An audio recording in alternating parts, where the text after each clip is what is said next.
So in this section of the video, I'm going to go through some various supplies that I'll be using throughout the different sections of video.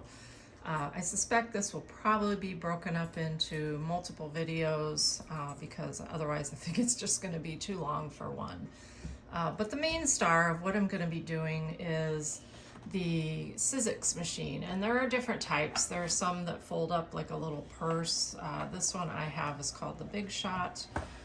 You will put the dies through it, you crank it through. Totally manual process, but it works quite well. But we're going to try it out on some different things. So some of those things are going to be, if I move this out of the way, have a roll of copper foil. Something like this, we could make some inclusions. And thank you, Claire Ann, you brought that up, and it wasn't even one that was on my list originally. So of course, as soon as I thought or read copper foil, I thought silver foil, because I do have some from valcox.com that is a little bit heavier. So it's between these little tissues in here. So we might even try some silver foil. So I have copper foil and silver foil. I have, for making stencils, I have just a piece of regular cardstock here. I believe this is 110 pound, somewhat heavy, but if you really want a heavier stencil, and again, we're gonna see if this works with the thinner dies, but this is the craft board, and this just happens to be the Cricut brand. This is just a Staples brand of cardstock. So I have some cardstock and heavier paper. I have some No Days powder wafer material. This I bought quite a while back, but it's been sealed up and in a sealed tote, so I expect it should be pretty good to use yet. So I've got those.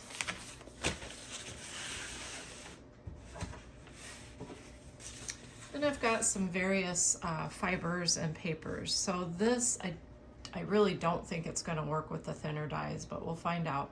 I do have heavier dies that I'll show you in just a minute here, but this is some 1/8 inch fiber. This is, it's really hard to tell, I'm sure on video, but this is 1mm fiber. This is just a scrap of thin fire. This I don't think is going to work again with the thinner dies, but it might with some heavier ones. I have a thought of what to do with some foam board. No, this would not go into the kiln, but I'll show you what I'm thinking when we get to that. And again, just some more thin fire, and just to, you know, not show favorites, I also have a piece of papyrus paper here. So those are some of the other materials that we would be cutting.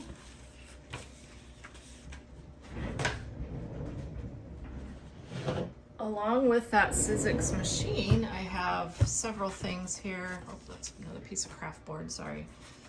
This is a set of the thin dies, and I have to go grab the ones that I'm actually going to be using that started the whole idea for this video, which were some leaves. But this is another set of the thin ones. They're called Thinlits by Sizzix. Get that into camera range.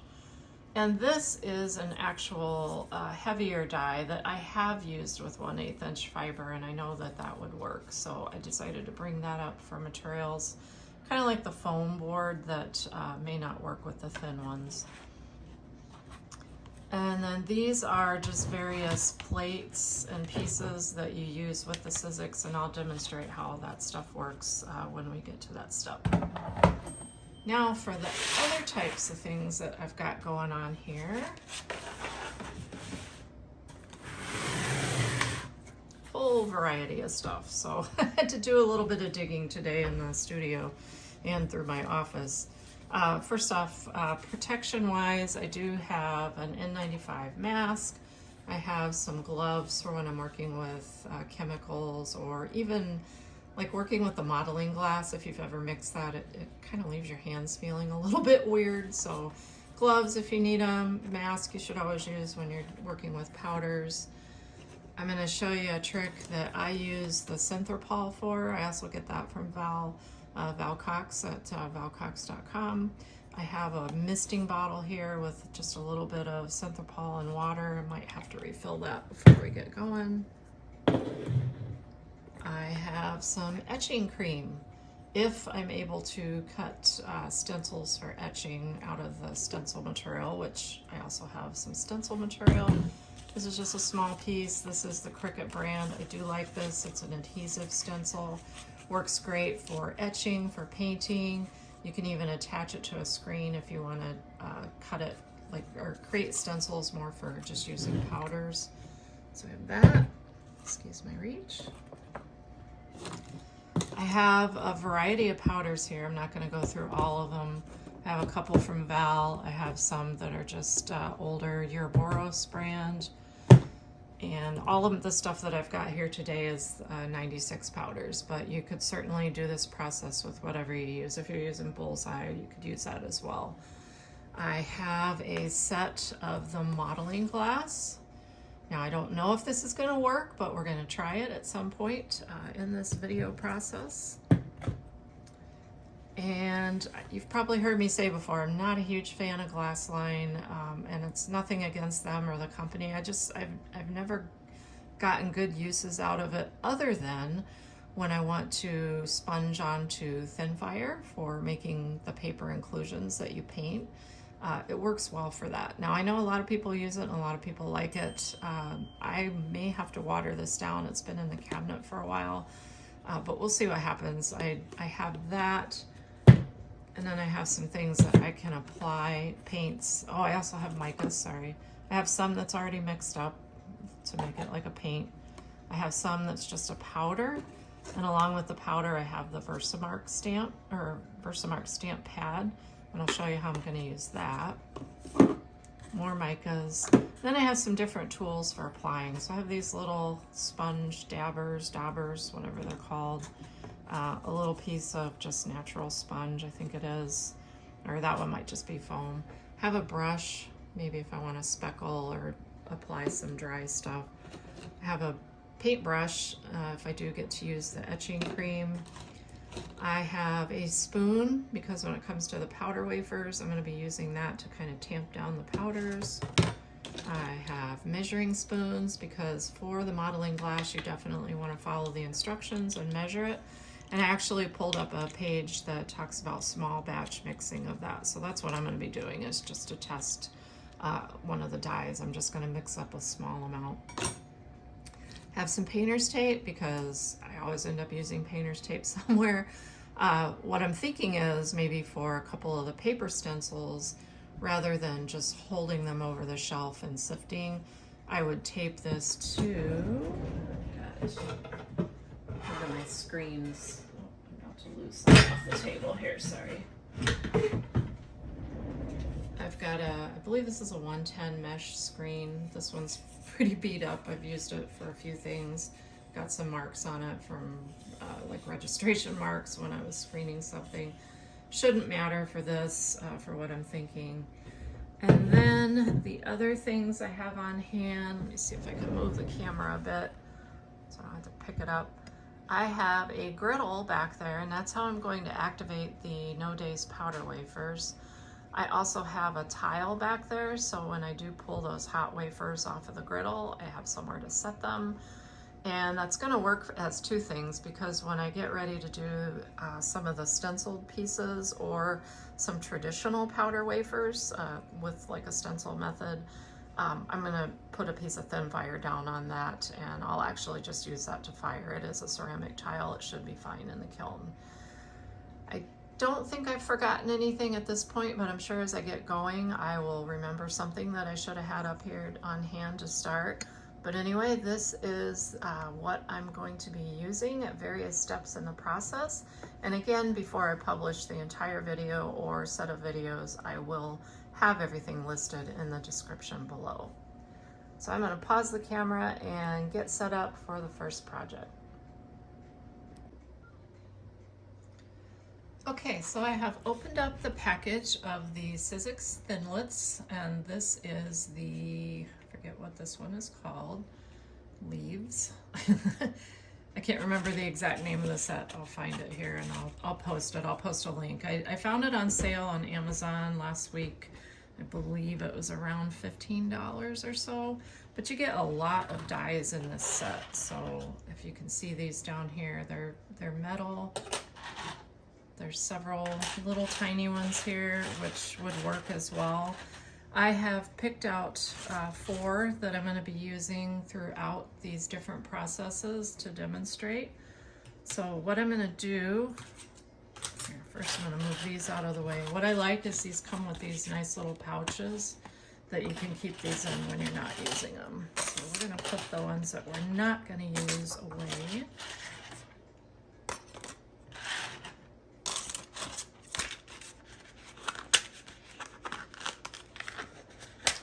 I will set those aside. So I have got, let's start this from scratch. So this is the Sizzix Big Shot. Again, there are different Sizzix machines. There are some that you basically push a button, I think, to run stuff through. This one is just a crank. But we have our dies, so I'm going to set them aside for a moment. We have a platform, it's called. And there are different ways you use this depending on what you're running through. Like if I'm going to run one of the thicker dies through, I wouldn't even use this. I would just use these plates. But I have this, which is going to work just fine, completely folded down like this with both tabs for these thinner dies. On top of that, I'm going to put my first acrylic plate. As you can see, mine are pretty beat up. They were actually new and clean at one point. So I'm going to set those there. I have got my dies. And as you can see, one side's got like the number of the die on it. We don't want that side up. We want the other side up. So we're just going to lay them on there.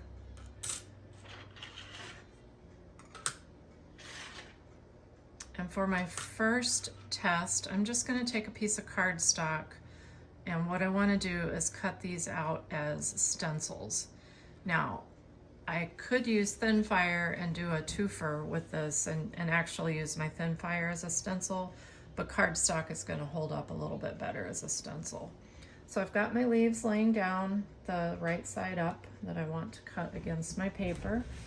I have a piece of, again, this is, I believe, 110. It's not super heavy like the craft board or craft paper, but we will try the craft as well, or craft board. I'm going to lay that over the leaves.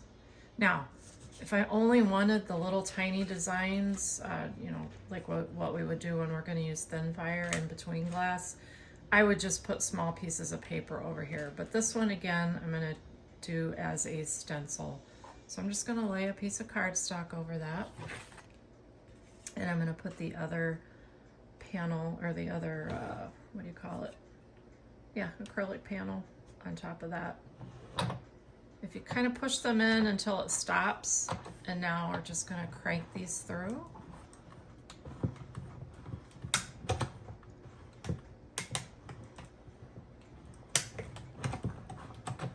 Okay.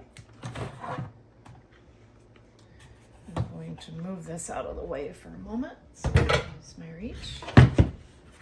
So now if we lift off that top panel, right away you can see that it cut a nice stencil. So I could use this now to stencil powders over, you know, prepared shelf to make traditional traditional powder wafers.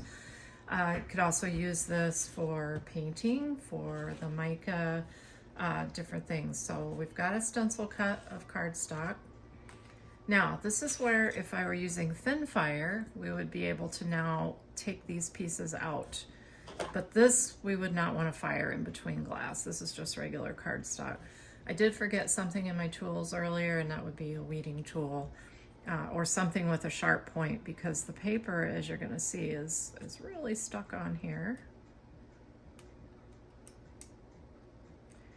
And I may have to switch to my glasses because I don't have my readers on, and it's a little hard to see what I'm doing. I just want to get an edge, don't want to tear it. So now you can see I have this little piece of leaf. So we'll do that with all of these. And again, if I had cut this with thin fire, which we are going to do that in just a moment here, we could then use these pieces as inclusions.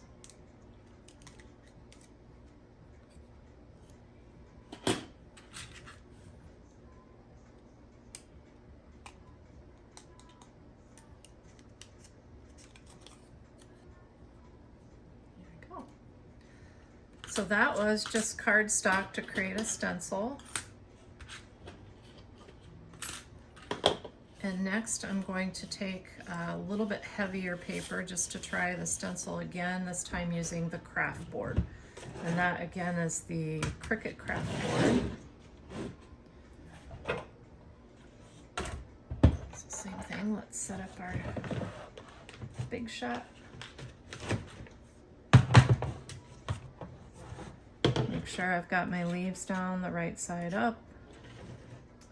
And I have a piece of craft board. I think I should be able to fit all these on there. You just want to make sure that your paper is completely covering any of your dies. And of course I'm moving it. All right, same thing, we're going to crank it through.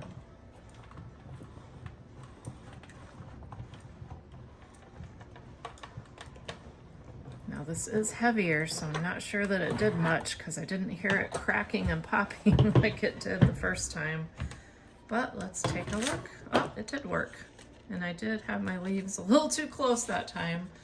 But this is the Cricut craft board, a little bit thicker paper, but it worked great to create a stencil. So same thing, stencil works great. Again, these pieces, I would not fire these because these are just paper.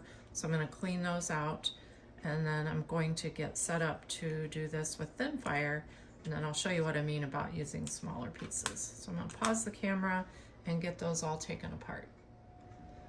Okay, so next up we're going to try thin fire. This is just a scrap piece that I have, and you know me, I hate calling anything scrap.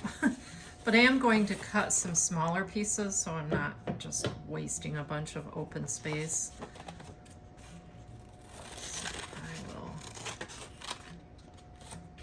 cut each one of these.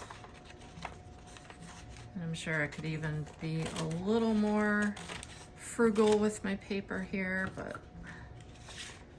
you know, just go with it. See, I don't want to end up where I don't have enough.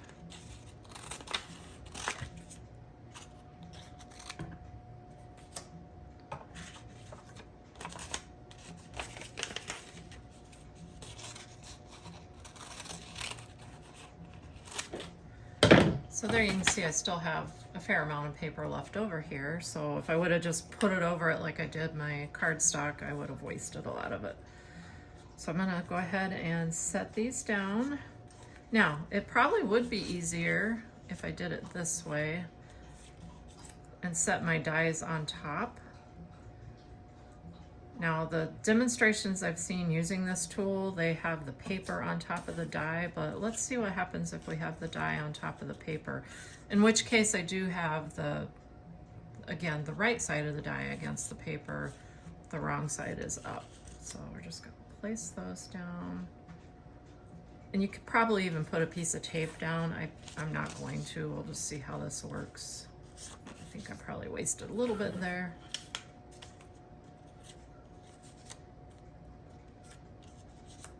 Okay, so again, I'm going to get this onto the platform of the Sizzix. I do have the one acrylic plate down. I'm going to put the other one on top. And we're going to crank it through.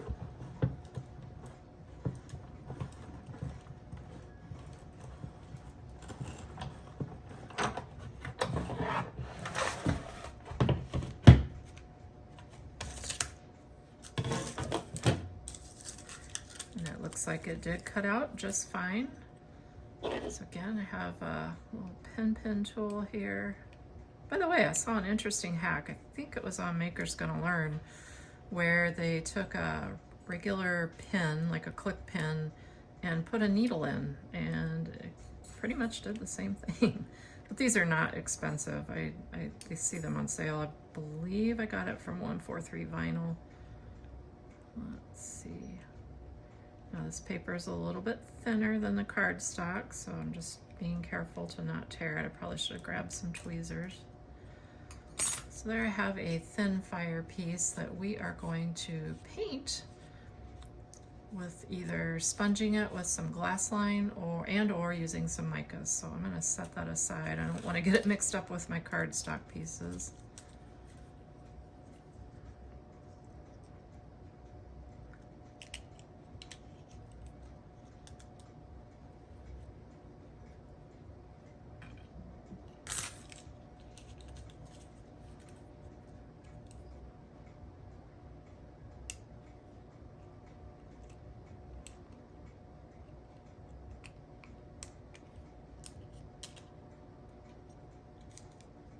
Just about lost the stem of that one. And I don't know how that's gonna do a tiny, tiny piece like that when we fire it between glass, but we'll find out. That's one reason we're doing this, is to test.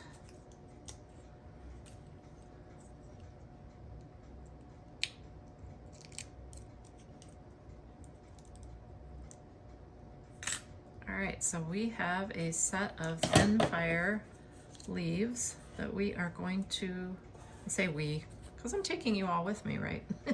That I'm going to apply some mediums to in a while. For this first part of the video, I'm just going to concentrate on cutting. So we have thin fire, and we're going to set that aside. And now we've got our pieces, and you do want to make sure that you don't leave any little bits of paper. These are cutting out just fine. What's interesting is they have these little spaces in them, and I would expect to see pieces of paper cut out, but I don't see that, so I'm not sure where those are going. I'm going to set the scrap bits aside. I'm going to get this ready to go. And what should we try next? I'm thinking silver foil, but I'm probably only going to do 2 with silver and 2 with copper, so I'm going to take a couple off. This is silver foil that I get from Val Cox. It is a little bit heavier than some silver foil. It is not silver leaf. There is a difference. I'm going to pull a piece of this out. I'm not sure how this is going to do. It might be entirely too thin, but again, that's why I'm testing it. I'm going to do what I did with the paper, and I'm going to put this down first and then put my dies on top of it. I'm not going to try to cut it apart first because I think it'll just end up destroying it. I'm not going to waste whatever foil is left over because those are bits that I can use in something else. Before I do anything, I'm going to put the rest of my foil back in the envelope. And we are going to place our panel on top, and we are going to run this through. And I probably should have grabbed a piece of parchment paper and a pair of tweezers, which I think I'm going to go do. So let's first see what happened.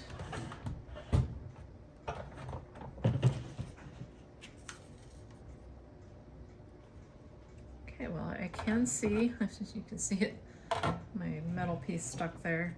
Hopefully you can see that. It looks like it cut through okay. I'm going to pause the camera. I'm going to go get a pair of tweezers, and I'm going to get a sheet of parchment paper to lay these on. Okay, I've grabbed some parchment paper, a little spatula, a pair of tweezers, and again, I'm going to move this guy out of my way for just a moment. I did switch to my glasses so I could see a little better. Those of you at a certain age, you probably know what I'm talking about. I had multifocal contacts for years, but now that my close-up vision is not as good, I have to wear readers a lot of times with those contacts, so my glasses are much better. Yeah, see, this is really sticking. I don't know that this was a great idea, but let's see what happens. Yeah, it looks like we can at least lift this guy off. You know what I'm thinking? I probably should have put some parchment paper underneath the foil, because I'm a little bit worried this is going to tear as I try to take it off here. Nope, nope, it's not. But I'm also not sure that it actually cut. Let's see. Hopefully I'm catching this on camera. Let me move over just a little bit. Okay, so it does seem like it cut. but I am having a difficult time separating it.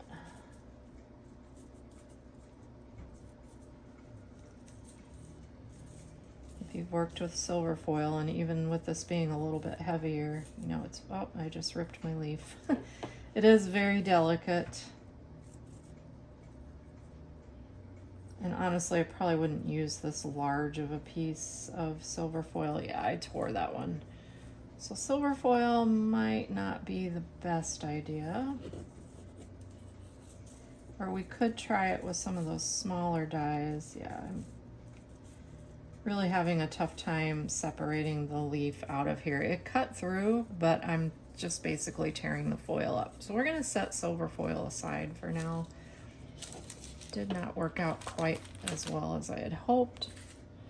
But let's try that now with copper foil. Now, I have used copper sheet from Cricut, and I believe I even tested firing that in something. Yes, I know I did. I'll have to look for my test piece. This is copper foil. And this I got from one of the local glass shops before it closed.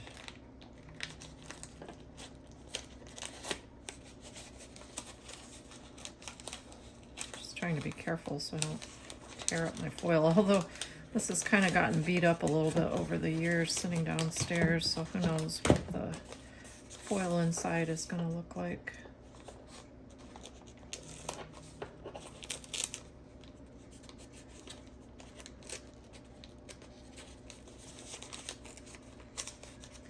I'm not sure if it says what thickness it is. It says fusing copper foil 12 by 20 up 25.5 microns.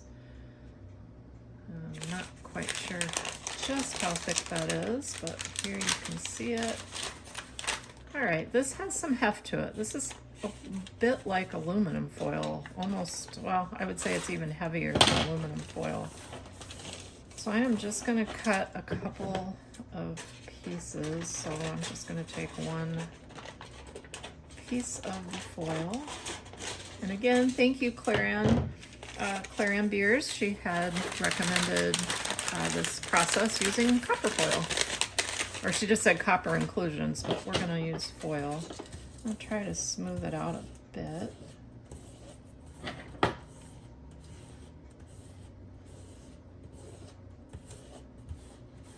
I do like that this is a bit heavier, so we shouldn't have the issue that we just did with the silver foil, with it tearing apart. This one I think I might use, since I cut a big enough piece. Let's see if we can get more on here.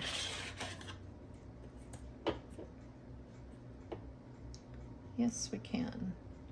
And you know what? I am going to try tape because I am going to flip it so that it has the foil on top. Excuse my reach.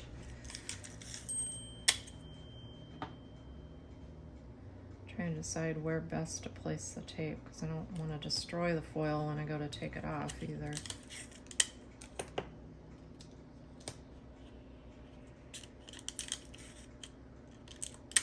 Just putting it there to hold it in place while I put this back onto the platform. And of course I taped it down to the table. All right, so I am going to carefully flip this over.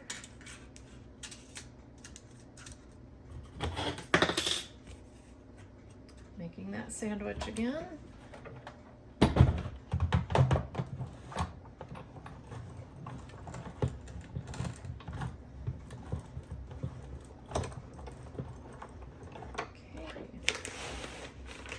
Should have set my table space up a little bit differently so I don't have to keep moving things.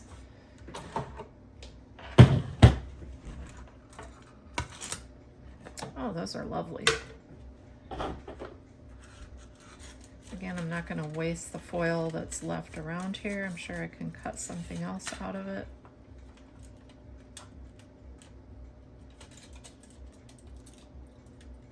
And because I taped it, I just tore the stem off my leaf. All right, let's see if we can salvage some of this. It seems like it's not quite cutting through. This might be a little thick. Well, it did. I have a thought that might make this a little bit better. And I think I might be able to just place it back in there and run it back through. So let's try that. I'm wishing I hadn't done the tape. And I'm actually not going to worry about this larger one here. But I want to see if I run this back through with maybe something else over it, if they'll cut through a bit better.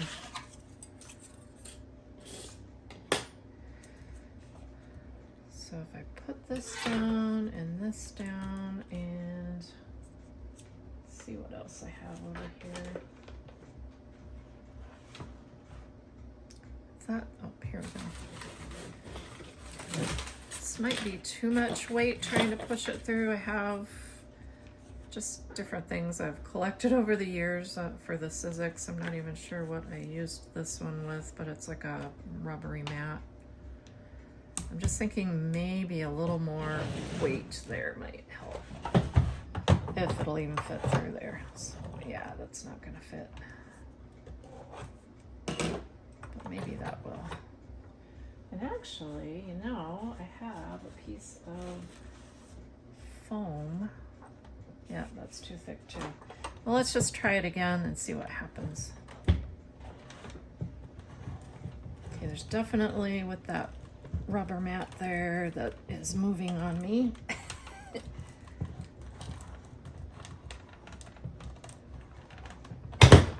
Okay, that should have cut through.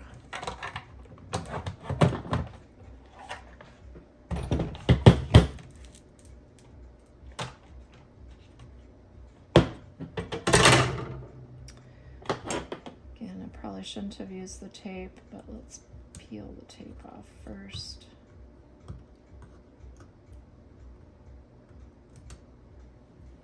Maybe.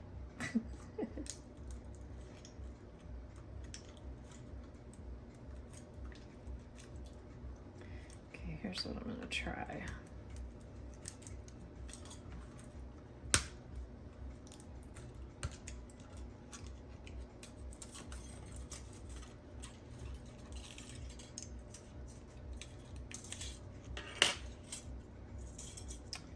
Okay, so it did cut through. Trying not to lose the stem of my leaf here. We're gonna cut this.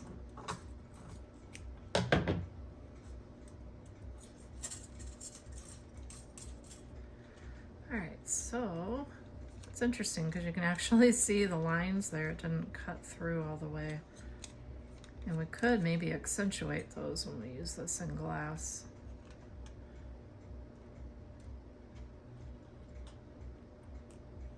All right,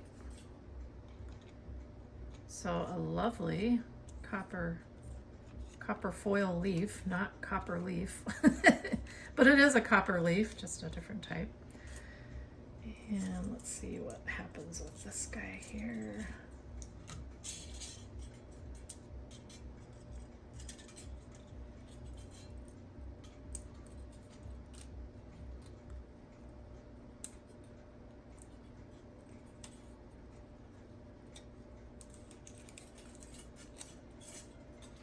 And I'm trying to not be wasteful and salvage what I can of the copper bits that are left.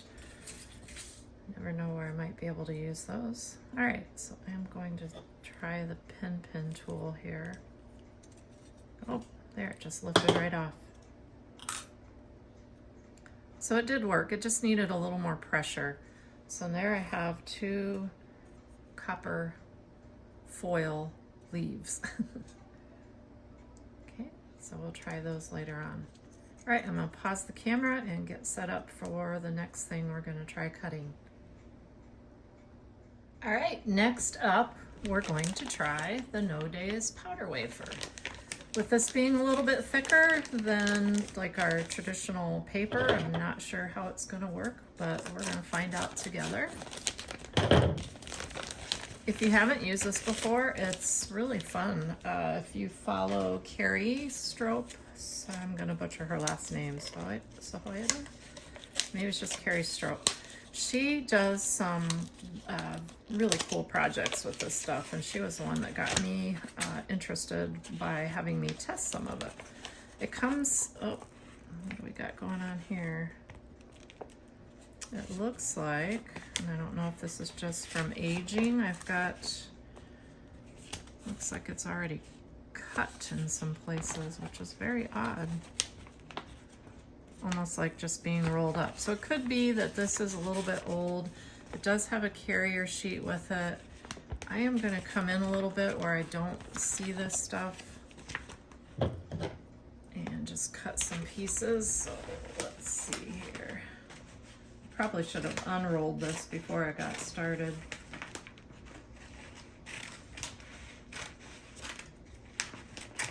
Normally I would take the carrier sheet right off and work with just the No Days powder wafer. And this, I don't know, it's been tucked away for a while, probably at least a couple of years now. Probably much longer than that, realistically. So I am going to peel this carrier sheet off because I'm going to need that when I heat activate them, if this works.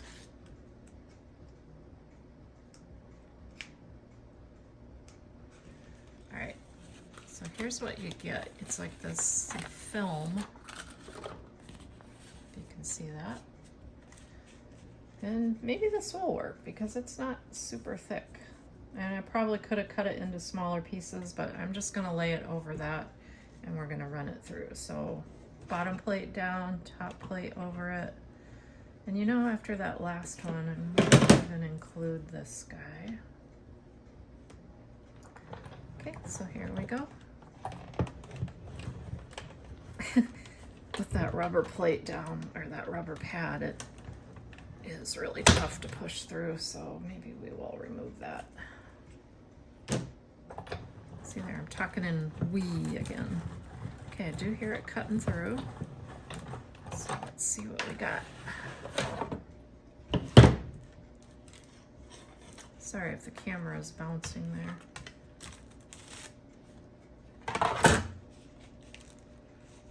All right, it does look like it cut out.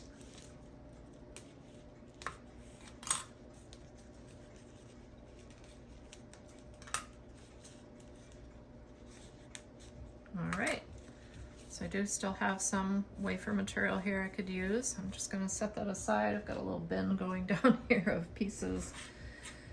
And now same thing, I'm going to get stuff out of my way. I have a piece of cardstock back here where I've been stacking up the things that I'm cutting out.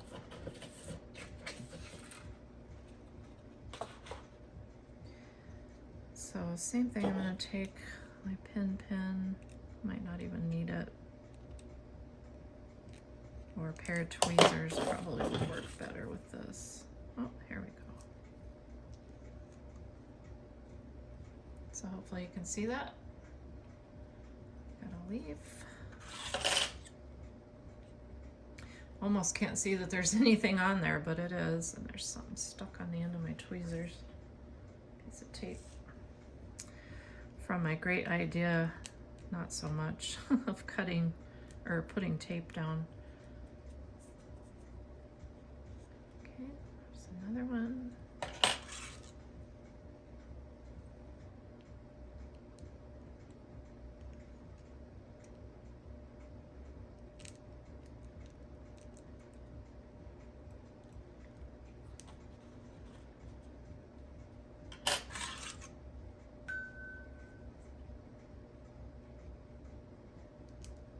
Another notification on my watch, probably somebody with a big sale because we're so close to Christmas. All right, so those all cut fine, if you can see those. So far we have cut a stencil using both just cardstock and craft board. We have cut copper foil, tried to cut silver foil, didn't work so well, thin fire, and now the No Days pieces. So what do we got there? 4 things, 5 things. 1, 2, 3, well, 4 really. Because a stencil is a stencil. And speaking of stencils, I want to see if this would possibly cut through some actual Cricut vinyl stencil. And I had a couple of ideas. One would be to etch onto glass. Another would be for painting. So if I can cut these out, and again, I should probably be a little more frugal and not waste so much. But here's what we're gonna do. Now this, I think I'm gonna have to tape down just because it's been rolled up. So I'm just going to, hopefully you can see what I'm doing here. Keep forgetting to get too close to the camera.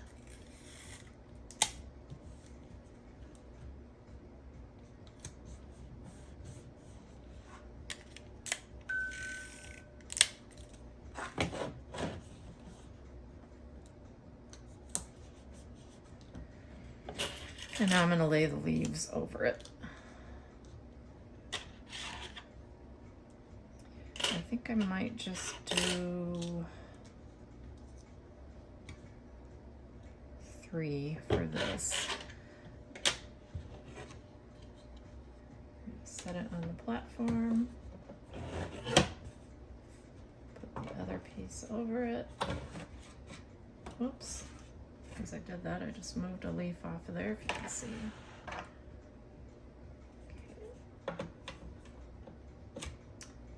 Okay. And here we go. Sounds like it's cutting through. Let's see what we got.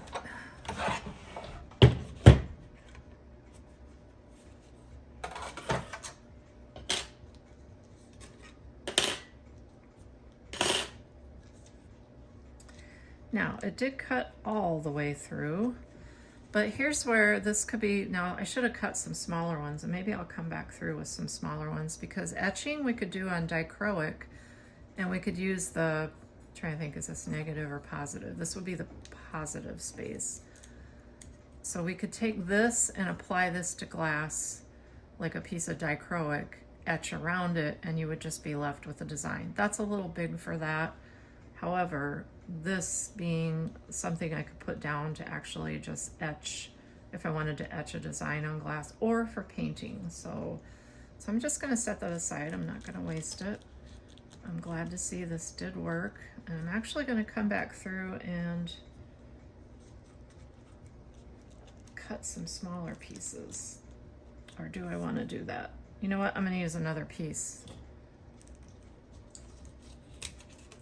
I want to be able to demonstrate this as a stencil on glass. I'm trying to decide if I'll do that for painting or if I will do that for etching. You know what? We'll use this one as a stencil for painting. So we're going to set that aside. That worked well.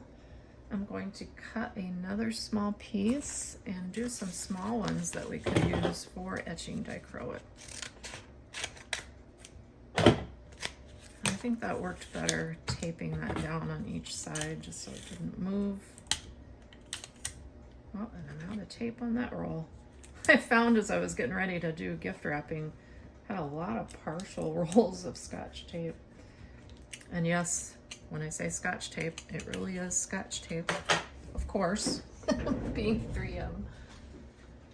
Let's look through our little Thinlits here for some smaller ones that would work great for etching on dichro. And I didn't bring a piece of dichro up, but when I get to that step, you can do that. So kind of like these little ones here.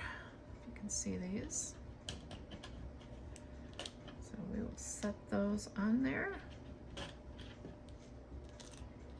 I might do it a couple times. I might do 3 or 4 here and then come back through and do them again. I think that's enough. But yeah, I think I could get another 4 out of this same piece. So same process. Set this up here, put my panel on top, crank it through.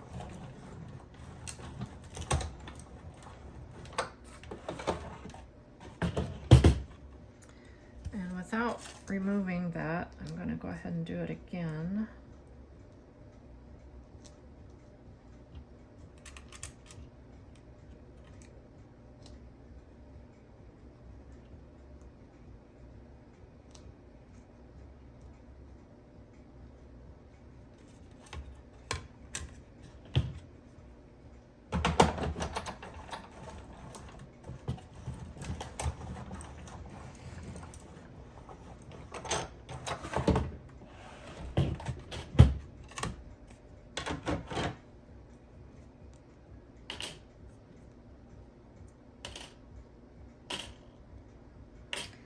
I think I could probably just use my tweezers here to lift these out.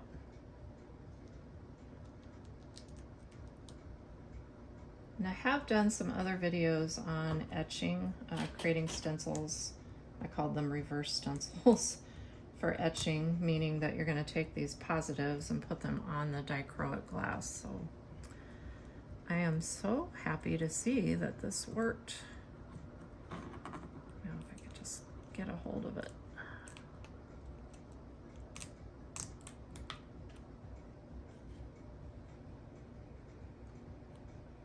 And these are, if I didn't mention it, these are an adhesive vinyl.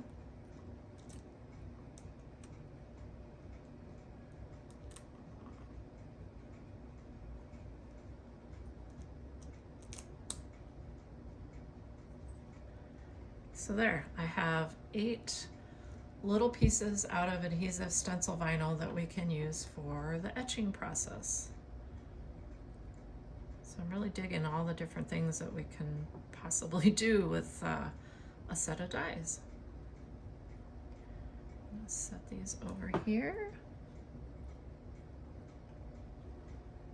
Oh, I forgot one.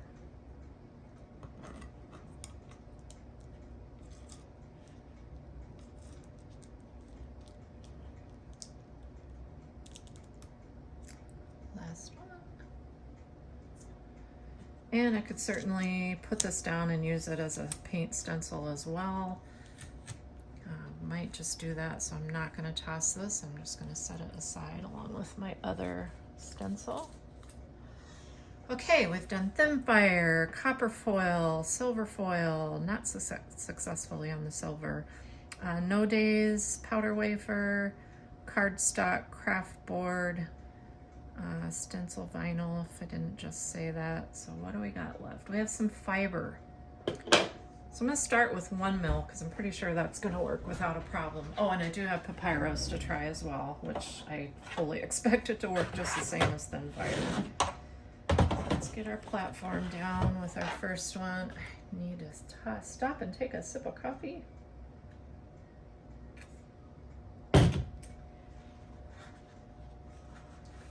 And we've got some 1 mil fiber. I'm not too worried about being wasteful with this. I still have a giant roll of this downstairs. I bought it from, I think it's McGill's warehouse. And it's just, yeah, there's a lot. It was a big roll. It was fairly inexpensive. I think someone was asking me about it recently and it looked like they were out of stock on it. Probably like a lot of things these days, supply chain related.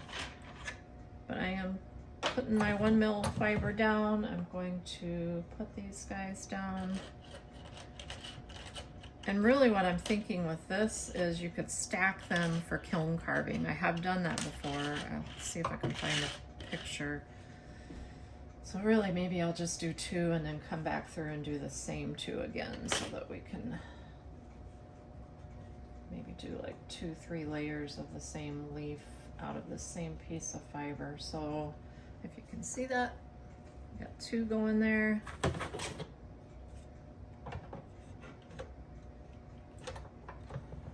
Let's anchor through. And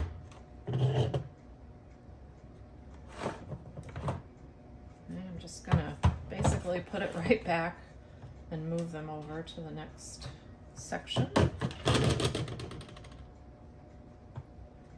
See it cut.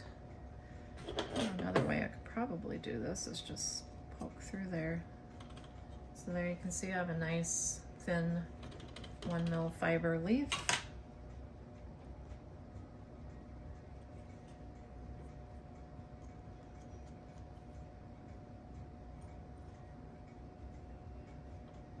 Okay, so we've got 2.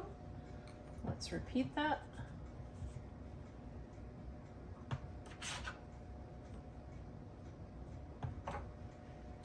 Pretty sure I'll be able to get 6 or 3 of each piece out of this. I suppose I could have opened my snowflake package over there and run some of those through too, but this was the packet, or this was the die set that kind of got me re-inspired, excuse me, a little bit to play with some glass.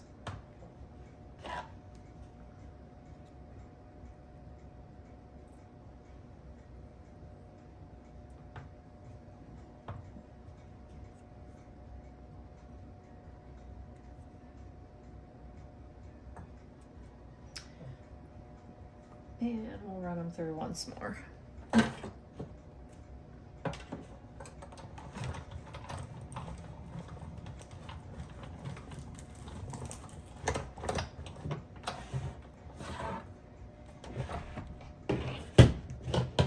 Now this I would call another twofer, because while we have our pieces here that I want to use for the kiln carving, there are a couple ways you can do that with kiln carving. You can use the positive or the negative. So I've got 3 layers of this that I can stack together, but we could also take this piece here, and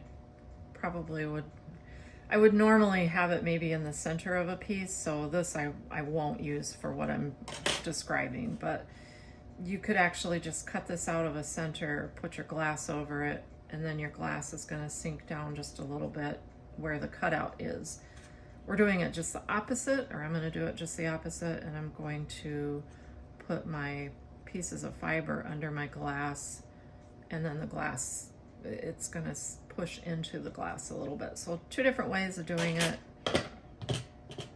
But here you can see I've got 3 of each. So I would want to match them up. And I just found, I did this with some Cocopelli I cut out a long time ago.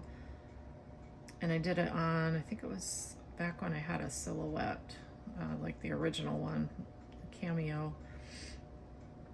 And I cut 1 mil fiber on it successfully and ended up stacking, I think 2 or 3 of them, maybe more. But as you can see there, you know, of course, 3 times 1, 3 mil. So we've got 3 layers thick. I could put that under a piece of glass, and I will as a test, as part of this video. We'll have that under our glass, and then the glass should sink down around that and leave an imprint. I have found that it is better to pre-fuse your 2 layers. 2 layers are going to work better just because of the weight. Because you can do it without fusing first, but what you're going to risk is the pieces sliding apart while it's on there. And that did happen to me. I had a really cute reindeer cut out and it moved. So my plate ended up not turning out, but the carving worked just fine. So there we have the 1 mil fiber cut into multiple pieces to layer together.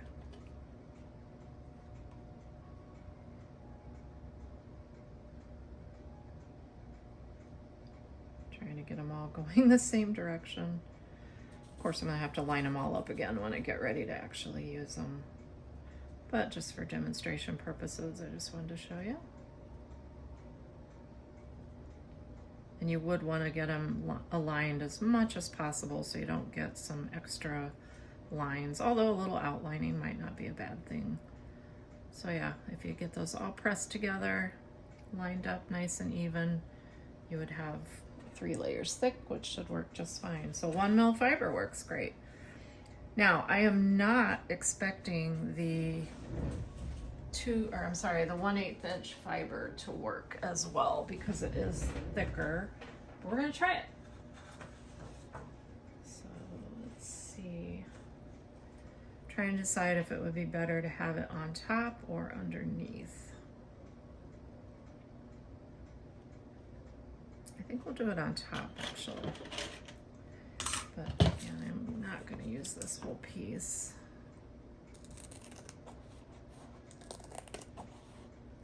Oh, I should have measured this because I was going to test was like 3-inch squares. I know this one will work.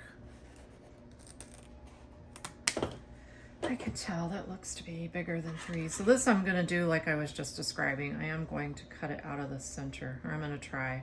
I'm not sure this is going to work, but we're going to find out. So I'll do one with that one and the other one. This one. And we might be pleasantly surprised. Let's see what happens. Because this is going to add a little bit of force being thicker, so who knows, it might just cut through it just fine.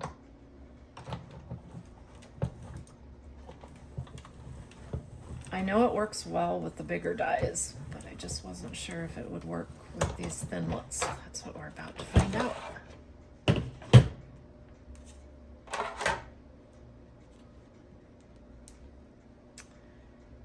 Oh, I think might have to take a knife to that.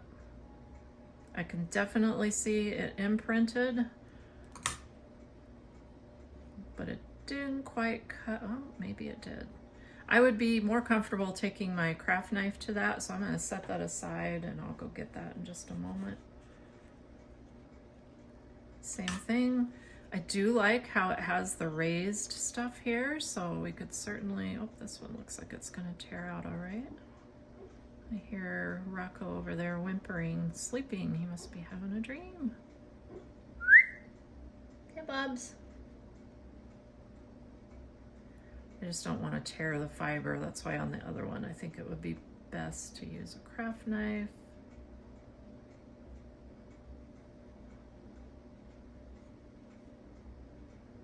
Really don't want to lose my stem.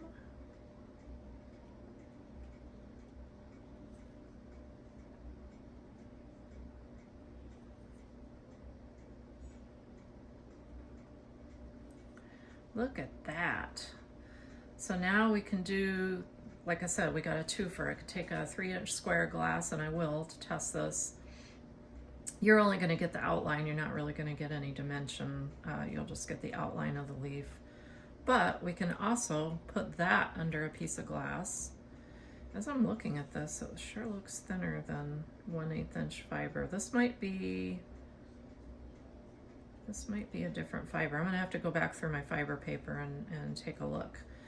But I am going to pause the camera. I'm going to go get a craft knife. I'm also going to go get what I do know is 1/8 inch fiber. This might be a little bit thinner as I'm looking at it. Although we did compress it as well, running it through there. But I'll go get a craft knife, cut this one the rest of the way out. Well, you know what? Here, let's just try it. Let's be brave.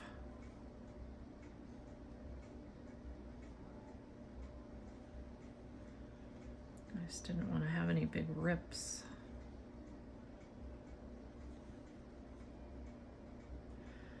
But I am going to go run downstairs and get what I am positive is 1/8 inch fiber. This might be 1/16 as I'm looking at it. It does seem a little bit thinner. And hey, I didn't have to get my knife after all. Again, I'm going to be careful with that stem. All right. Also like how it has that nice imprint on there. So these are going to be really nice on a piece of glass. I might even just put them both on one. So that fiber worked. We have our cutouts here, and I am going to pause the camera and go get some additional fiber for testing. Okay, I've raided my stash downstairs. I have this that I found, I believe, on Amazon. CeraTex is the brand, and I can look for that and post a link. Hey, look, there's a QR code. Maybe you can even try that. Maybe if you can point your camera at that and scan it. So this is 1/8 inch. There's 3 pieces in here. This is also 1/8 inch. This is off of a roll of the 2-inch wide roll of 1/8 inch fiber that I have. I believe I got that from Lori Spray.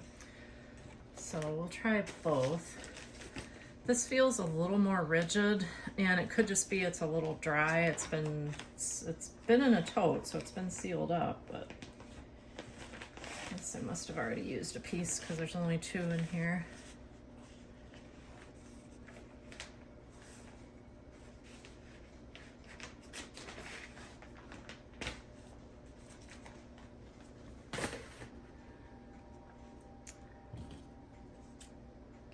Make this so it's a little bigger than a 3-inch square that I'm going to use for testing.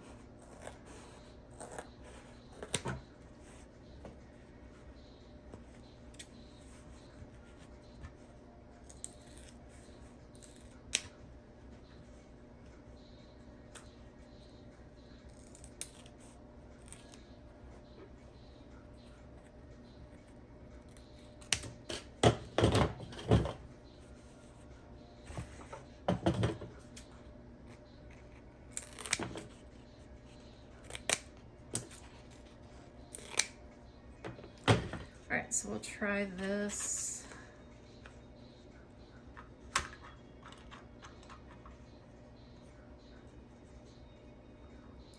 So first I'll try the pieces from the 1/8 inch, 2-inch wide roll. See if this is gonna fit.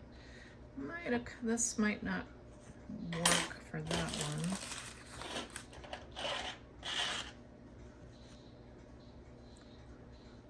These I'm just doing as cutouts. Obviously these aren't big enough that I would be able to do a 3-inch square glass on top of them.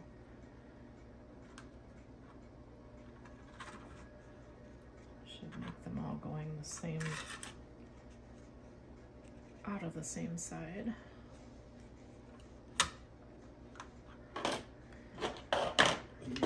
One more, what could we use?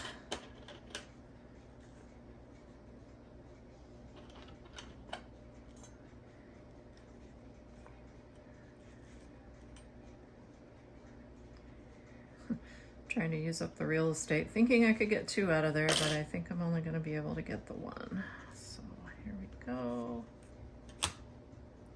Let's put our plate on top. So this for sure is 1/8 inch. Let's see if it runs through and cuts.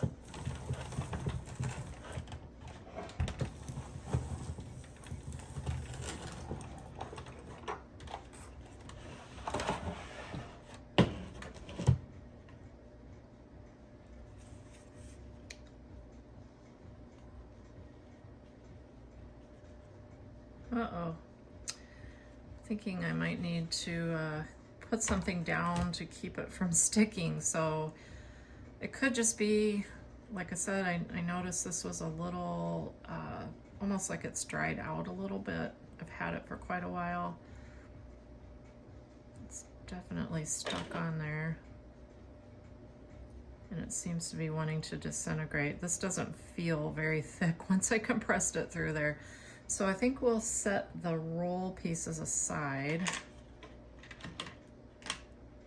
And this is great fiber. I use it for lining dams and that, but I had it for a while. It just feels a little bit dry, like it, even though it's been in a sealed tote, like it might be just getting a bit old.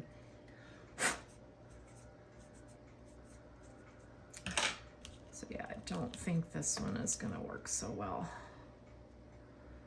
It's pretty much just disintegrating. So we'll try the other 1/8 inch fiber, but I'm almost wondering if I shouldn't try putting down the parchment paper underneath of it.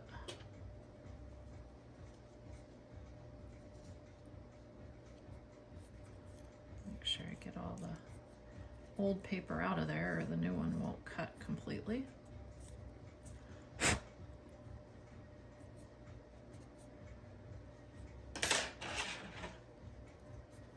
As I said that, I noticed there was still some in these other 2.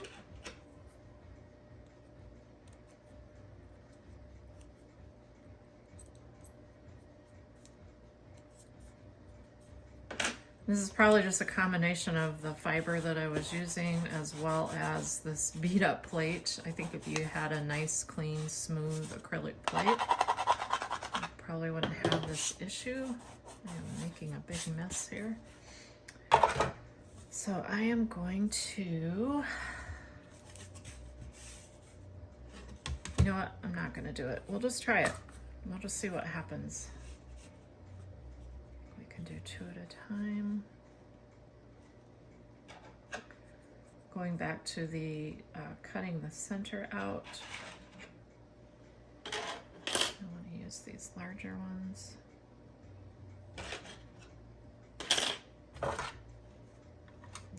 Again, this one I know for sure is 1/8 inch fiber because it was still in its package.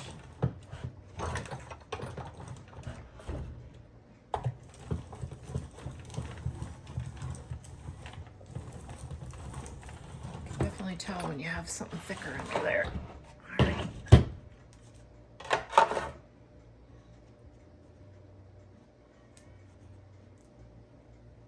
And it looks like it cut just fine.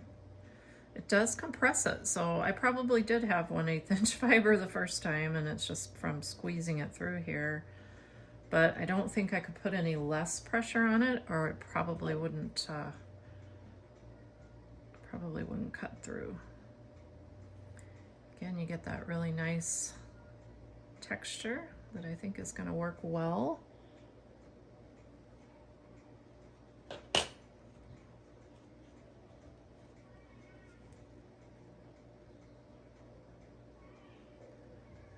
This seemed to cut a little bit better than that 1mm stuff even. So there we have 2 pieces that we can set our glass on top of, and then we have those are, I always get them mixed up. The negative spaces, these are the positives.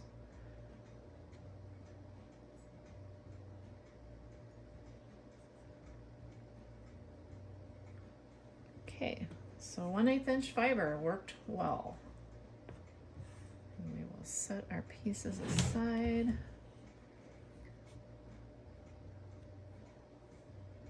Yeah, that one's a little torn up.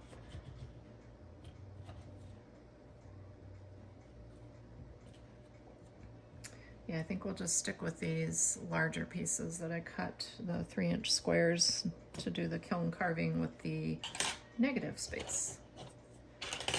Okay, I'm gonna pause the camera and clean up this mess, because if you've ever worked with fiber, you know it can be itchy when it gets on your skin, and I've not been very careful, and now it's all over the table. So I'm gonna pause, get this cleaned up, and we have a couple more things to try. Okay, so I thought I would walk through doing one of the regular dies. These are the thicker dies that you can buy, Sizzix. This one's a Tim Holtz. There's some really pretty flowers on here. And I took another piece of 1/8 inch fiber because I have used this with these before, and I really just want this flower. Now, unfortunately, it's gonna probably cut out the edge over here, but what I wanna do is I wanna show you something similar I did on my Cricut, where I cut out a design and then filled it with Murini on the glass using this as a template, or actually filled it with Murini, fired that, and then put that on glass. But I'm going to try it with a piece of fiber. Again, it is going to, because there's multiple designs here, it is going to cut a little bit more of my edge.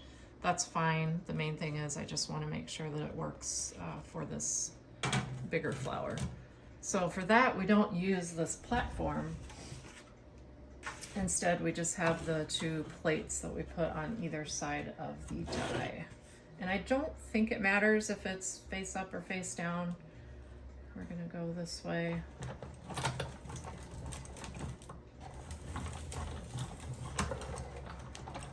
I have done this using that giant snowflake die for kiln carving as well. But for the snowflake, I didn't think it would work as well on the Murini piece. Or you could fill it with frit as well. But now what I can do is put this down on another piece of fiber. Let me see if I've got I've got another small piece down there. And then put my Murini pieces in here. It's not got too tiny of edges, and as it fuses it will start to you know, push into those corners. But that's another use that you can do with this, so I'll make sure to do part of this video showing that as well. But again, 1/8 inch fiber using a regular die, a Sizzix die, versus these little Thinlits. So if we come back, we've got a couple things left to try. One being just some papyrus paper, which again is going to be pretty much exactly the same as thin fire. I'm sure these are thin fire. What I do with my papyrus.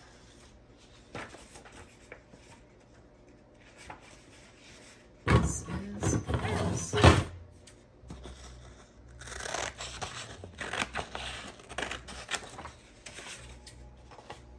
This will make for a nice side-by-side test, doing inclusions where we're going to add a little bit of enamel or paints to create inclusions from the shelf paper in between glass. Oh yeah, and I do have the 1/8 inch cutout here that we can also use in a kiln carving type of thing. So let's take our same pieces we've been using.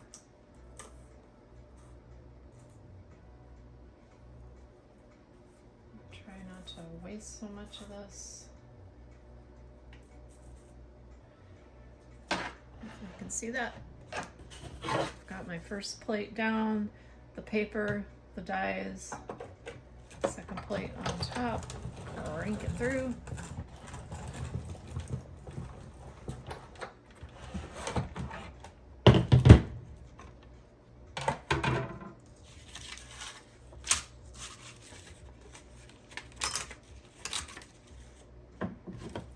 Could use that as stencils if we wanted to.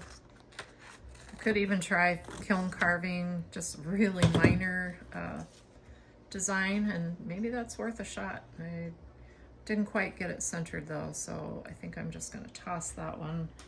Piece of papyrus I can use later on.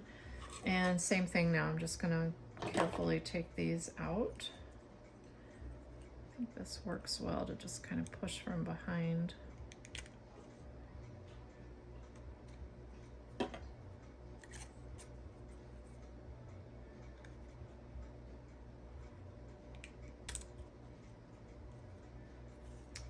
There we have the first one.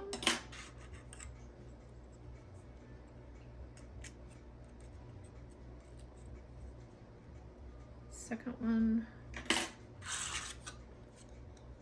And I did throw away my cardstock cutouts from earlier just so I didn't get them mixed up, because if I were to leave these and not get back to them right away, I wouldn't be able to tell you if that's cardstock or papyrus paper, because papyrus doesn't have any markings on it. So I would not want to just put regular paper in the kiln. I mean, I'm sure it would burn away like any organic matter, but so there are my papyrus pieces. And the last thing I wanted to try, I had a thought, I don't know if this is going to work, is the foam core board that you can buy. Could I cut a design out of this, glue this down to another piece of foam board, and create a freeze and fuse mold? I don't think it's going to cut through because this is a lot thicker than even our 1/8 inch stuff, but let's see. I'm going to cut this a bit smaller. And this is just foam. You can buy this at Michael's or any craft area. Probably Walmart carries it, I'm sure. So I'm going to try it. I don't think it's going to work, but let's see. This might be a little too thick even. Oh, let's see.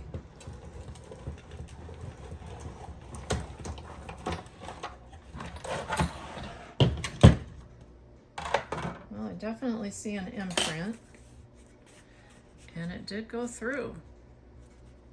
I am pretty amazed with this, to be honest.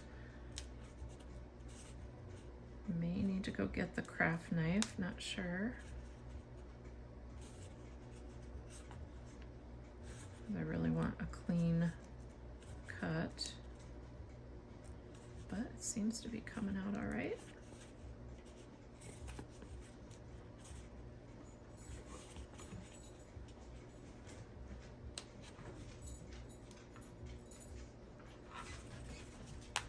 Well, hello, Rocco. Yeah, this one I'm gonna need the craft knife, so I'm gonna pause the camera and go get that. Okay, I've got a craft knife.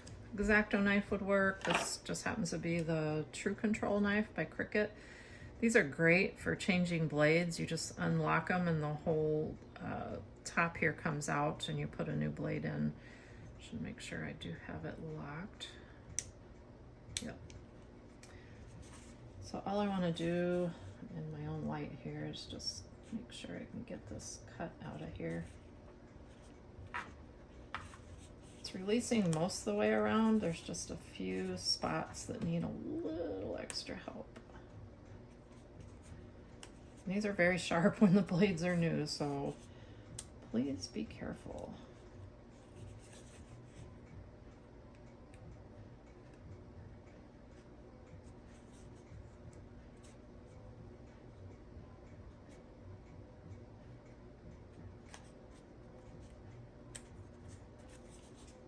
The other reason I want this to be nice and smooth is because if it does work as a freeze and fuse mold, you know it's going to pick up any imperfections are going to be picked up in the glass. Granted, it would be on the edges, so maybe not a huge deal. And to be honest, I'm not sure that this tiny thin little stem is going to make it when it comes to freeze and fuse. I might want to thicken that up a little bit. So there I have a wonderful foam cutout that could be used for something, just not in the kiln. So I do have just a little bit of stuff that I want to clean off the edges here. And I think I am going to make the stem just a bit wider.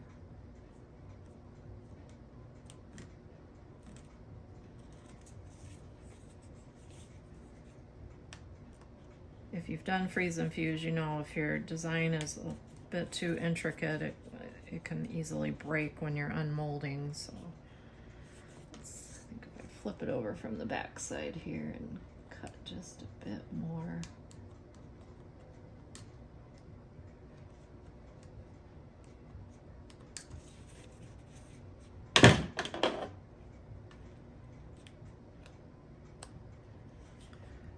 Not digging how the stem looks, but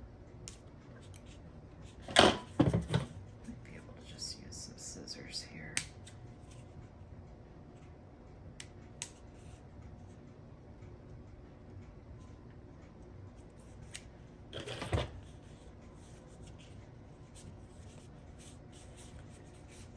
All right, so this works. You know, it's not perfect. It needed a little bit of extra trimming,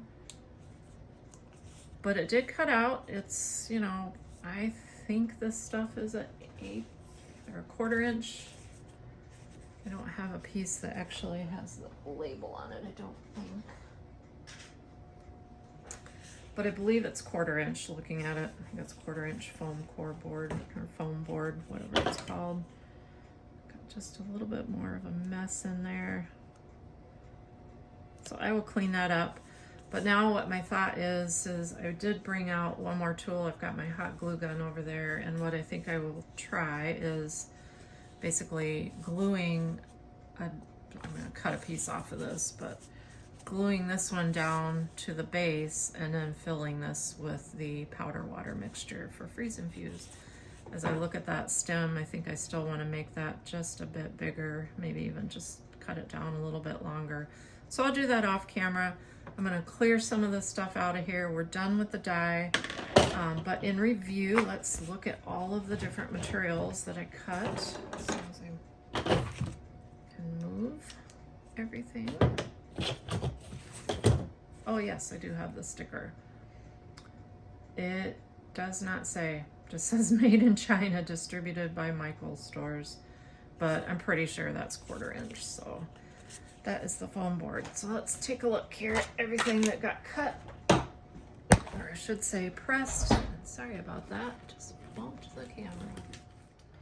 So with all of the cutting out that I did on the different materials, I just about forgot about the modeling glass. So if you haven't worked with modeling glass before, it's by Glassbird. Lois Mano, I think is her last name. I hope I'm not butchering that. But it's the powdered binder and the liquid medium. You also use the powder of your choice and water, and you have to mix it specific to the instructions. And on her website, I actually did find small batch. This is printed huge. I had taken a screenshot and sent it to the printer, and I didn't even catch all of it, but I really just needed the measurements, because I am going to make, I'm probably going to make double this small batch, so 2 tablespoons of powder. But you want to follow the directions exactly. So in a small plastic or glass bowl, we want to blend the powder and binder very thoroughly. So I am going to put on my mask. Hopefully I'm not too muffled. But working with powders, you absolutely want to be safe.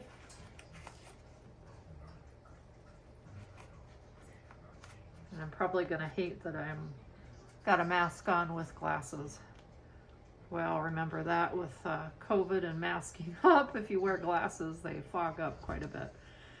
So hopefully I won't need them very long. I'm not going to be doing too much here with the powders. So I want to, based on this, I'm going to actually use 2 tablespoons of glass powder. Now, I chose some fern green and some aventurine green, and I don't quite want as much aventurine in there. So what I think I'm going to do is do a full tablespoon of fern green plus another teaspoon, and then 2 teaspoons of aventurine, because 3 teaspoons is a tablespoon. And I hope this is showing up on camera all right. I did move my setup. I started putting everything away and realized, hey, I didn't do the modeling glass yet. So there's a tablespoon. This is, boy, the markings are hard to see, a teaspoon. And then I will need my 1/4 and 1/2 in a little bit. So for this, I'm going to start with the fern green opal.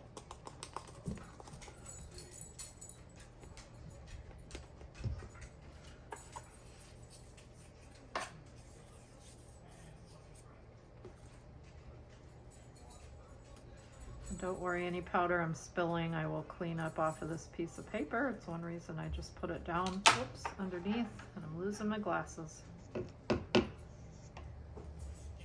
Just trying to be as accurate as I can with the measurements. So there's 1 full tablespoon. Now I'm also gonna do, whoops, teaspoon.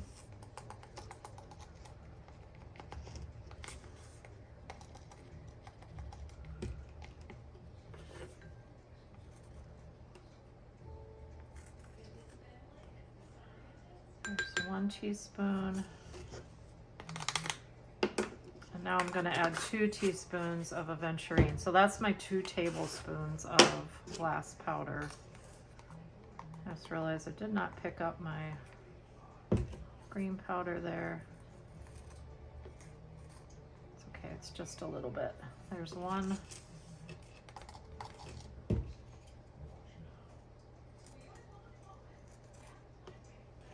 2.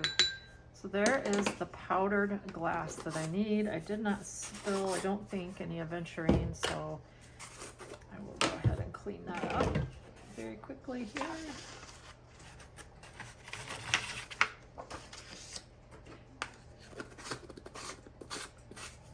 Now, before I start mixing in the binder even, I'm going to mix these 2 glass colors together.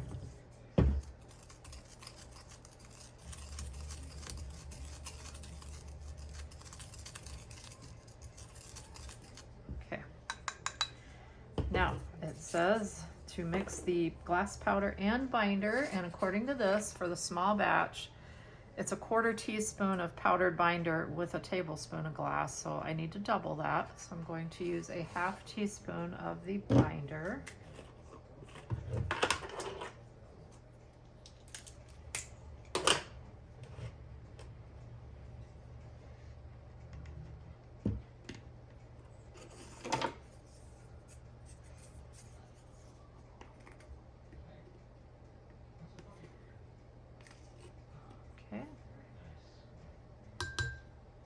that is a 1/2 teaspoon.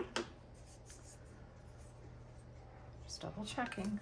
So I'm going to mix that very well. First I'm going to put the lid on this so I don't contaminate it.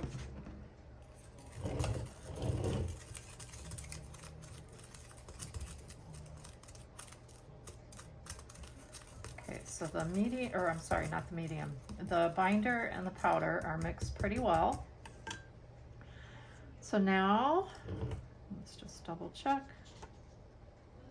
Then add the water. So 1.5 teaspoons, double that. That is actually going to be 3 teaspoons. So we're back to a full tablespoon.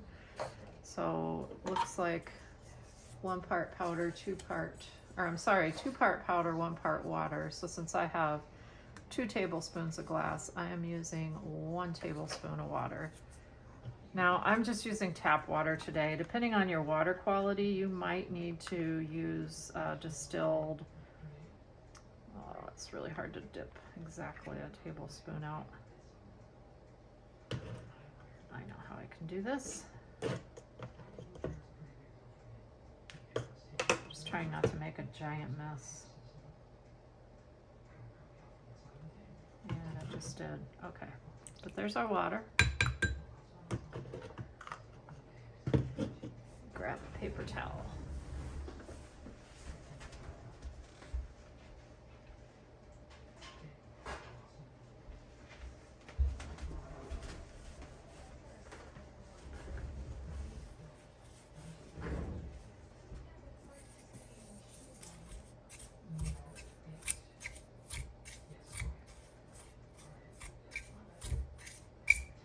It says to use a stiff, like a plastic spatula or spoon. What I'm using today, I had this idea, of course, for doing some chocolate coated spoons with marshmallows. And of course I couldn't just order, you know, a few. It was a big package of them from Amazon. So I've got basically a popsicle stick type spoon. So I'm just going to keep mixing that.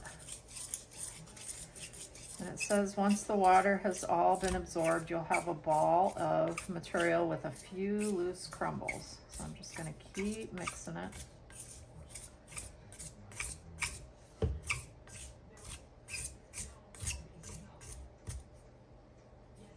Trying to make sure this is recording on my watch and it's not showing up. Okay, here we go.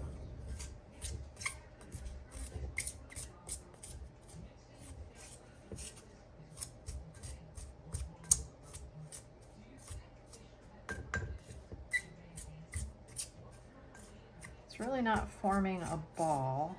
This is where I think I'm going to have to actually mix it with my hands a little bit. I did bring some gloves. Stuff makes your hands feel weird.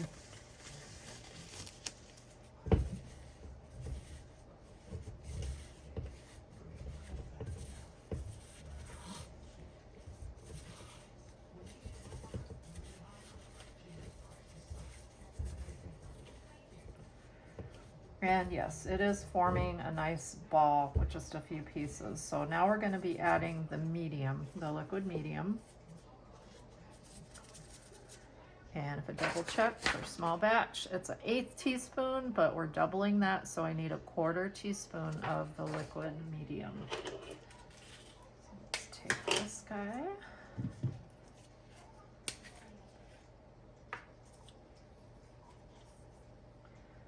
Do this over my paper towel versus over my dish.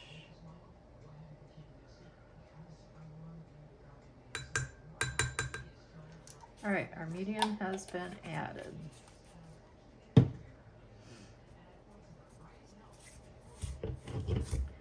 And it's just to first mix with the spatula or spoon and then knead it into a ball.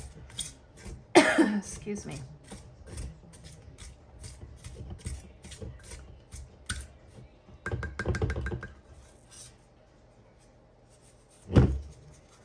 So I'm going to go ahead and get my other glove on and just start working this like a clay.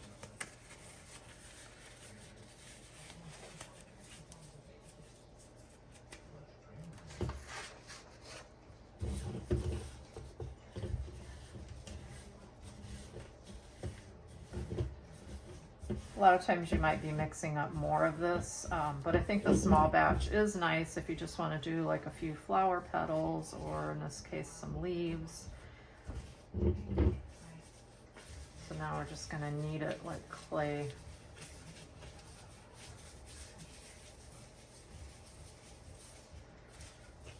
And this should make a really pretty green using the opal, what did I say it was? Fern green opal and aventurine. Aventurine always has such a nice sparkle. So hopefully you can see that. It's a nice clay-like substance. And I will roll this out a little bit. What I'm gonna do, I'm gonna pause the camera and get some parchment paper to put onto my plate, because I'm positive this would make just a mess on the beat up plates that I've got to run through the big shot here. So I'm gonna set this aside, pause the camera. I think I can take my mask off at this point, and I will get ready to put this through the big shot. Yep, the Sizzix. All right, so I have grabbed some parchment paper. What I'm gonna do is actually roll this out first between the parchment here. So I do have this ball of now like a clay type of substance. And I just brought out a basic rolling pin. You can go thin or thick with this. I don't need to go super thin or thick for these cutouts, I don't think. But I do need to go a little bit thinner than I've got it. It's got lots more information in the instructions on the modeling glass, as far as like you can spread it out with a palette knife, add water. There's lots of things. I know a few of you have worked with this and done some really cool things with it. This will be the first time I have tried using the Sizzix. I'm a little bit concerned that they might stick and really make a mess. I'm almost wondering if I shouldn't add a little powder to it, just as a release agent almost. So let's see. I think I've got it about the thickness I want. Maybe just a little thinner. Yeah, see, it's sticking to my rolling pin even.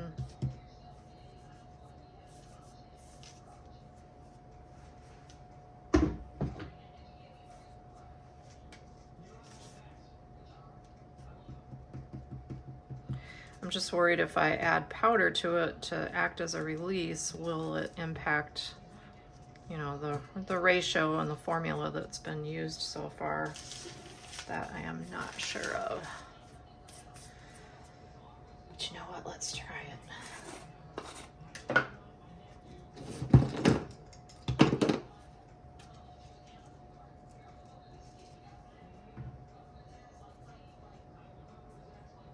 Kind of like flouring the cooking, what do you call it? Your counter or your board when you're rolling something out. So I'm gonna put that down there.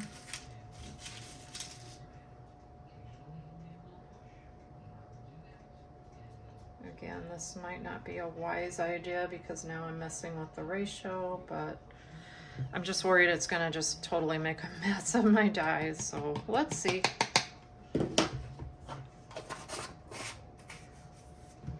Apologize for the shadows here. Like I said, I moved everything. Oh, I've got a big blob of powder there, but that's okay. We're gonna go with it. So let's put a leaf there.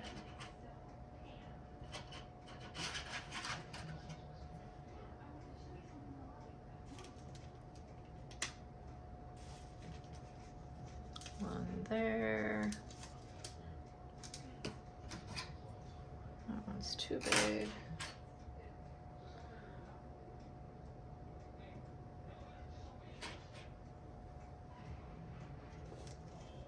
All right, so I've got those four. Move this so I can bring the Sizzix back into camera view. We've got our bottom layer down. Our layer with our modeling glass and our top cover. Now, here we go. I hope this doesn't just turn into a giant mess. And it's definitely not doing what I wanted it to. Can you see what happened there? Too much pressure. It totally spread the dough out, or the modeling glass out.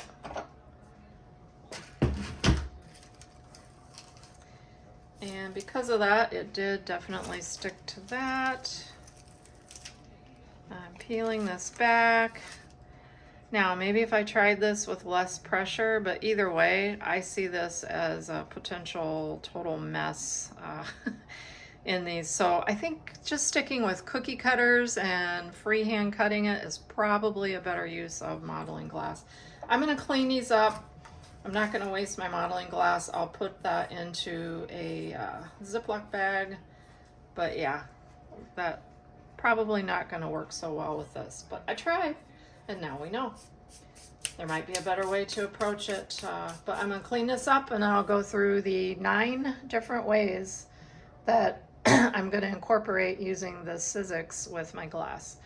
And I'll come back in just a moment to review all those. So I just wanted to show the, it cleaned off the, cleaned off of the acrylic plates pretty well. Most of it just wiped right off, but these are quite a mess. So they're definitely going to have to be washed up. I really don't want that going down my sink. So I'll probably just put them into my bowl here, let them soak, and then clean that up. So I'm going to finish cleaning up, and then we'll look at the other pieces. Okay, so let's look at the different methods that we'll be able to get, or techniques we'll be able to get from just cutting all these various materials with the Sizzix.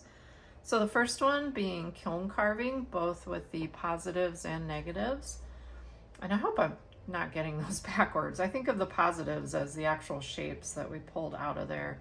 So we have some that were cut out of the 1/8 inch fiber. And you can see they have the nice imprints of the design from the dies on them. And those are the positives that can be put under the glass, as well as this bigger one here. And then using the negative space, what's left behind, we can put the glass over that and it will sink down into that. So kiln carving is one. No Days powder wafers. That was the second thing that I'm probably not going in the same order, but this is another way. So we'll call this number 2. So I've got these little pieces. I know they're probably a little hard to see on camera right now, but they're going to have powder added to them, and I'll go through that when I get ready to do that. So kiln carving 1, powder, or No Days powder wafers 2. We have pieces of both thin fire and papyrus that can now be sponged or have enamels applied and used as inclusions between glass. So that's 3. Another inclusion method would be the copper foil. And again, did find that the silver foil just did not work out. It was too flimsy, too delicate to run through. Might be able to get it to work if I find a way to not have it sticking down to the plate. Maybe if I would have put parchment or wax paper down. Excuse me, but copper did cut very nicely. So I've got the copper foil, so that's 3. Or no, that's 4. Sorry, we've got 1, 2, 3, 4. We have these for etching, which these are actually going to be a little bit large, I think. So I don't know that I would use these. Although you could, you could definitely, could even cut some lines in here to let some of the cream through. But I thought for these littler leaves, it would be really pretty to do these on some dichro and etch away. So etching, that would be 5. Now we have the part left behind from those that we can use for painting, applying either paints or I'm probably going to use mica paints onto a piece of glass. Could do that with this one as well. I'm probably not going to end up using this one in all reality, but I might just take and stick this one down to like a 4x6 piece of glass and apply some mica paint. So that's one way of stenciling, so I'm going to count that as its own, so 6. Another way of stenciling to make traditional powder wafers, or just stenciling your powder onto glass. And these were the darker ones here. These were cut with the craft board by Cricut. This is just 110 pound cardstock. So that's 7. I attempted to cut the foam. I see a Rocco hair in there. This was foam. It didn't cut super clean. I had to use a knife to add a little more width to that stem. But I did hot glue these together. So now what I'm going to try is to see, hey, what happens? Could I create a freeze infused mold with this? Because it is somewhat flexible. So what I'm thinking is put my powder and water in there and freeze it, and then pop that out of there and see what happens. So that would be number 8. And then number 9 would be, this is just the fiber cut out similar to the kiln carving, but what I'm going to use this for, I'm going to glue these together to hold them in place, is putting the Murini in here to make a flower design out of Murini. Fuse that and then can put that into another piece later on. So if the modeling glass would have worked, I would have had 10 different techniques to use using the Sizzix dies. I already put my Sizzix machine away, but these were the dies that I played with today. Mostly, most everything was done with the Thinlits, and we saw that they even work with the 1/8 inch fiber. And then just for fun, I wanted to demonstrate using this one as well. This is just one of the traditional dies where you don't use the platform. But yeah, Sizzix, you know, if you don't have a Cricut, and these, you know, if you do have one of these around, the dies are not cheap. A lot of them that I have bought over the years on eBay. This set I did just get from Amazon. It was on sale, and when I looked at the leaves, it just made me think, ooh, I could see those in glass. So it was a little bit to kind of kick me into gear with a little bit of inspiration. So I thought, what better way than to try all kinds of different methods using it and see what happens. So there's going to be more to come. This video will be in sections because otherwise it's just going to be way too long. But this video for today is just focusing on cutting out the different materials, and then I'll be working probably next weekend at getting some of the processes done. I'm going to pre-fuse a few tiles together just so that we have something to use for the kiln carved pieces. But I will get video as I continue through the process. As always, thanks for watching, and I hope you're having a great day.